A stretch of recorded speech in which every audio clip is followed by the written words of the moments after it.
নাহমাদুর রাসূলুল্লাহ আমাবাদ। আমাদের সবচেয়ে বড় টার্গেট হচ্ছে একমাত্র আল্লাহ তাআলাকে পাওয়া।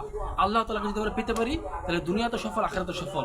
আমাদের সবচেয়ে বড় চ্যালেঞ্জ হচ্ছে আমাদের জান্নাতে যাওয়া। যদি আমরা জান্নাতে যেতে পারি তাহলে ওই ব্যক্তি প্রকৃতি সফল, এবং দুনিয়া তো কামিয়াব, আখিরাত তো কামিয়াব। এবং মৃত্যু জিন্দেগির পরে জিন্দেগি যা আছে ওই জিন্দেগি আমাদের যাতে নষ্ট না হয়ে যায়। দুনিয়ার জমিনে টাকা, ধন সম্পদ, বাড়ি গাড়ি, ব্যাংক ব্যালেন্স যে ব্যক্তি পেয়ে যায় সে ব্যক্তি আসল কামিয়াব নয়।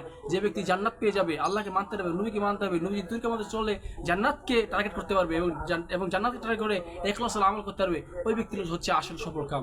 এই জন্য ভাইয়াদুস্তুল আজিজও আমাদেরকে গুনাহ থেকে সমস্ত গুনাহ পরিত্যাগ করা, সমস্ত গুনাহকে বর্জন করা এবং আল্লাহ হুকুম নবীকে মানা, এবং যেভাবে আল্লাহ চললে আল্লাহ খুশি হয়, নবী খুশি হয়, আমাদেরকে ওইভাবে চলার চেষ্টা করা। এই জন্য সমস্ত আমল করতে হবে ইখলাস আমল, এবং ইখলাস অল্প করলেও আল্লাহ তাআলা আমাদেরকে জান্নাত দান করবে ইনশাআল্লাহ।